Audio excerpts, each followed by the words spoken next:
Welcome back everyone. I hope आप लोग अच्छे होंगे। निफ्टी 50 और बैंक निफ्टी का एनालिसिस करेंगे। मंडे को कैसा रह सकता है उस पर हम डिस्कस करेंगे। तो अगर देखा जाए तो लास्ट ट्रेडिंग डे इसमें अच्छा खासा गिरावट देखने को मिला। जो 24,500 का लेवल था निफ्टी का वो टूट चुका है। जैसे कि अगर वीकली चार्ट फ्रेम लगाऊं तो यहाँ पे क्या दिख रहा है, 24,500 का लेवल ये तोड़ रखा है। तो वीकली चार्ट फ्रेम में अगर देखा जाए तो 24,500 का लेवल तोड़ रखा है। तो इसका अब क्रिटिकल सपोर्ट मेरे हिसाब से 23,900 या 23,800 के आसपास है। ये एरिया इसके लिए इम्पोर्टेंट जोन रहेगा। ये एरिया इसके लिए इम्पोर्टेंट जोन है। ये इम्पोर्टेंट जोन है। वैसे ये ईएमए के नीचे आ रखा है। बस याद रखिएगा ये जो कर रहा है ना, ये लगातार इसमें जो देखिएगा यहाँ पे, इसमें अगर देखिएगा यहाँ पे ये जो 5-6 कैंडल बना हुआ है, मतलब 5 सप्ताह 2 4 6 सप्ताह इसमें लगातार रेड कैंडल बना है और ऊपर से वीक्स है। तो एक बड़ा कैंडल अगर यहाँ से मूव आता है इसमें, मतलब मान के चलिए ये जो लाइन में लगा रखा हूँ, ये जो लाइन में लगा रखा हूँ 24,700 का, अगर ये लेवल निकाल लेता है ना, तो ये पूरा एरिया में लिक्विडिटी भरा हुआ है। ये पूरा एरिया में लिक्विडिटी भरा हुआ है। ये जो एरिया है ये एरिया में लिक्विडिटी भरा हुआ निफ्टी। उसके बाद निफ्टी आपको 26,000 के ऊपर ही जाते हुए दिखेगा, बिकॉज ऊपर से एक ट्रेंड लाइन भी आ रहा है इसमें। और देखिएगा तो यहाँ पे लिक्विडिटी भी भरा हुआ है। अगर एफआई आता, जैसे कि लास्ट ट्रेडिंग डे एफआई का बाइंग आया था, अगर लगातार एफआई का बाइंग आता है तो यहाँ से ऊपर जाना चाहिए। फिलहाल अगर देखा जाए तो कैंडल के हिसाब से जैसे कैंडल बना रखा है वैसे तो लग नहीं रहा है कि आपको ऊपर जाते हुए दिख रहा है। और ये था वन डे चार्ट फ्रेम में नेगेटिव ट्रेंड में, अब ये वीकली चार्ट फ्रेम में भी नेगेटिव ट्रेंड में आ रखा है। तो इसका इंपॉर्टेंट लेवल रहेगा आप 24,000 के आसपास, 24,000 और 23,800 के आसपास इसका इंपॉर्टेंट लेवल रहेगा। अब हम छोटा टाइम फ्रेम में आते हैं, देखते हैं इसका क्या सिनेरियो बनता है। डायरेक्ट 1 आवर के चार्ट फ्रेम में आते हैं। देखिए 1 आवर के चार्ट फ्रेम में, एक मिनट, हाँ 1 आवर के चार्ट फ्रेम में अगर देखा जाए तो देखिए इसमें ना एक ट्रेंड लाइन फॉलो करता है। इधर से देख रहा हूँ मैं, ऊपर से एक ट्रेंड लाइन आ रहा है जो हर बार टच करके ये ऊपर जाने की कोशिश करता है। इस बार भी देखिएगा लास्ट ट्रेडिंग डे इससे एक दिन पहले यहाँ पे ये कैंडल देखिएगा इसमें मूव आया था, बट ये सस्टेन नहीं कर पाया। ये जो कैंडल बना था उसके बाद जो एक्सपायरी के दिन इसमें मूव आया था, उसके बाद ये सस्टेन नहीं कर पाया और आज भी इसी लेवल पे आके होल्ड कर रखा है। और यहाँ पे एक कैंडल 1 आवर में अच्छा खासा बना दिया है। देखिएगा ये जो कैंडल बना हुआ है ये एक अच्छा कैंडल बना हुआ है 1 आवर के चार्ट फ्रेम में। तो अगर इसके ऊपर निकलता है, मतलब देखिए इसके लिए अगर रेजिस्टेंस का अगर बात कीजिएगा, सबको हटाना पड़ेगा।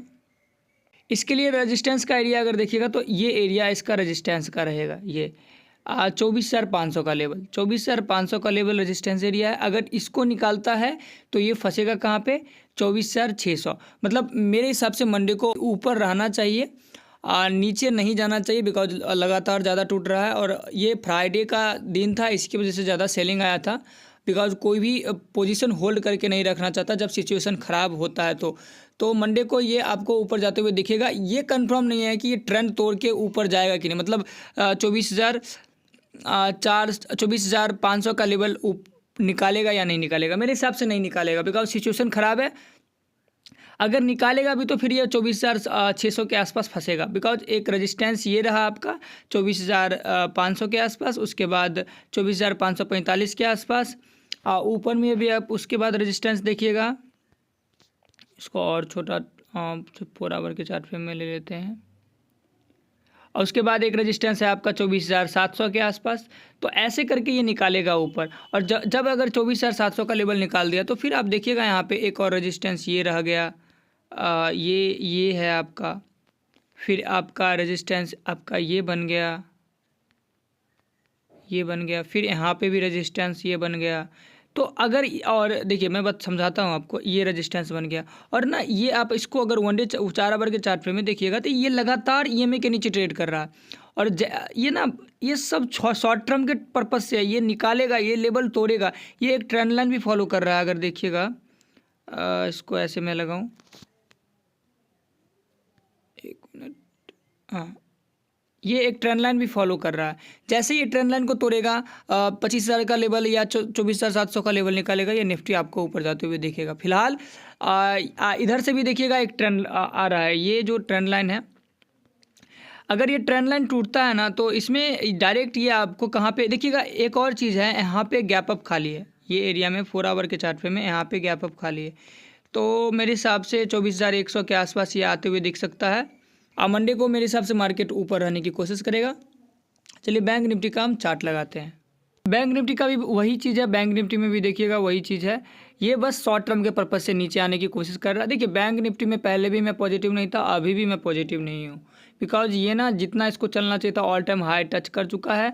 और देखिए ऐसा नहीं है कि मूव नहीं आएगा, मूव आएगा, लेकिन जो रिसेंटली ऑल टाइम हाई लगा ना उसको बीट करना थोड़ा मुश्किल है। अगर कर भी देता है तो सस्टेन नहीं करेगा, और कभी भी जब भी ऑल टाइम हाई लगता है तो सस्टेन नहीं करता है। तो अगर निफ्टी बैंक का सपोर्ट का बात किया जाए तो देखिए इसका सपोर्ट है 54,300, 54,300 का इसका इम्पोर्टेंट सपोर्ट है। और अगर वन डे चार्ट फ्रेम में हम देखें तो यही इसका एक इम्पोर्टेंट सपोर्ट है। मेरे हिसाब से ये लेवल ये टच करना चाहिए, उसके बाद यहाँ से एक स्पाइक आपको ऊपर जाते हुए दिखेगा। और रेजिस्टेंस का बात कीजिएगा तो 55,600 के आसपास इसका रेजिस्टेंस है। और 1 आवर के चार्ट फ्रेम में हम लगा के देखते हैं तो देखिए ये EMA के नीचे ट्रेड करता है, बार बार EMA के ऊपर अभी फ़िलहाल नहीं जा रहा है। अगर देखा जाए तो 6 सप्ताह से अगर मैं वीकली चार्ट फ्रेम लगाऊँ, वन डे चार्ट फ्रेम लगाऊँ तो लगभग 6, 8, 10, 12, 13 दिन से ये EMA के ऊपर नहीं जा रहा।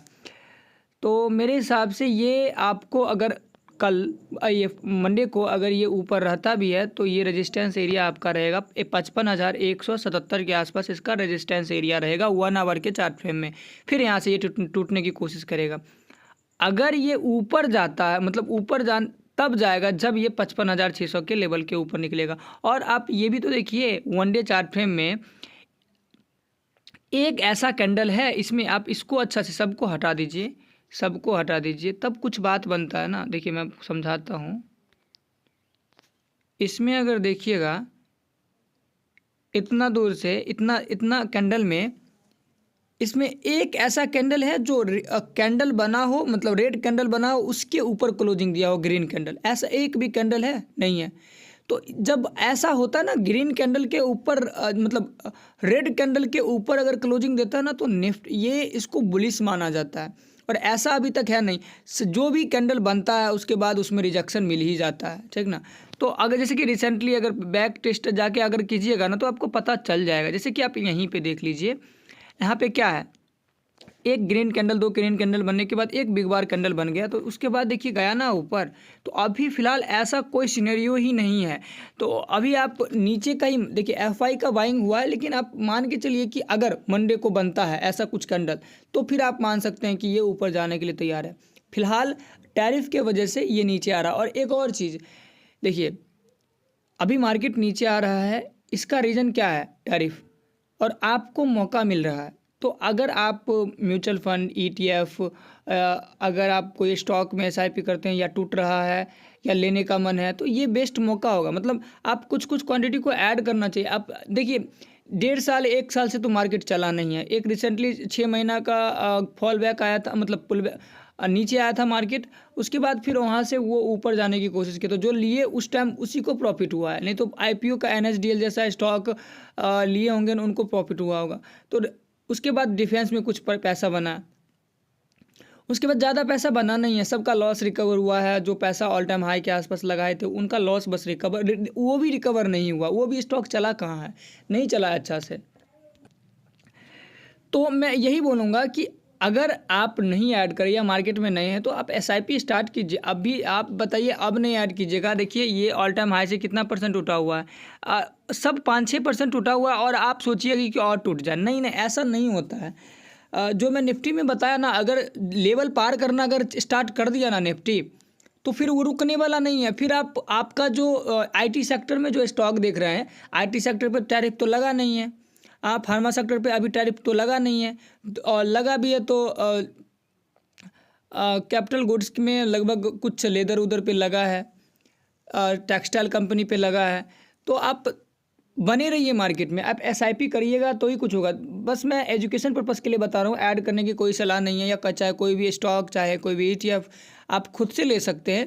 बट मैं ये बता सकता हूँ कि मार्केट अगर नीचे आ रहा है तो कुछ कुछ क्वांटिटी को ऐड करना चाहिए, जो कि आपका पैसा बने। जब ऑल टाइम हाई के आसपास जाएगा तो फिर पैसा लगाइएगा, फिर नीचे आएगा। अरे अभी आप सब बेच रहा है तो अभी आप खरीदने का टाइम है, तो हर एक लेवल पे ऐड करते रहिए। स्टॉक अगर मिल रहा है आपको, अगर आपको अच्छा लग रहा है स्टॉक, सपोर्ट पे है तो ऐड कीजिए, नहीं अगर सपोर्ट पे है तो मत ऐड कीजिए। अगर सपोर्ट पे है तो ऐड कीजिए, अगर अच्छा स्टॉक लग रहा है तो SIP कीजिए। अभी आप जो देख रहे हैं कल्याण ज्वेलर्स जैसा स्टॉक जो 10% टूटा है, अगर मार्केट का सिचुएशन ठीक रहता ना तो इतना नहीं टूटता। बस एक मतलब ख़राब न्यूज़ आने की वजह से टूट जाता है, ऐसा नहीं होता। ऑलरेडी वो महंगा स्टॉक था, लेकिन ये शॉर्ट टर्म के पर्पज़ से होता है, ये हो सकता है और टूट जाए, ठीक ना। तो मैं बस यही बोलूँगा कि मार्केट में बने रहिए। ऐसा नहीं है कि आपका पोर्टफोलियो टूटा है, आप जाके मोतीलाल मिड कैप का देख लीजिए। मोतीलाल मिड कैप का देखिएगा तो 2.71% के आसपास डाउन हुआ है।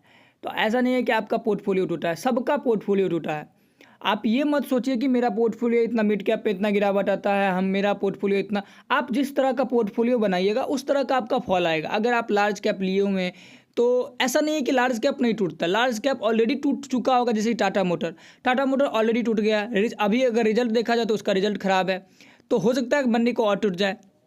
नहीं भी टूटे तो ऑलरेडी वो टूटा हुआ है, इसकी वजह से नहीं टूटेगा। तो आप पैनिक कीजिएगा, पैसा नहीं बनेगा। यही समय अगर नुकसान हो रहा है ना, आप सोच के देखिए, आप लॉस काटिएगा। अगर आपका 50,000 का लॉस है, आप 50,000 का लॉस काटिएगा तो आप फिर पैसा लगाइएगा, 50,000 रिकवर करने में हालत ख़राब हो जाएगा। तो अगर आप अच्छा स्टॉक होल्ड रखे हुए हैं तो होल्ड कीजिए कम से कम। अगर देखिए मार्केट अगर ऊपर जाता है, निफ्टी 30,000 के आसपास जाता है या 28,000 के आसपास जाता है, तब आपका पैसा नहीं बनता है।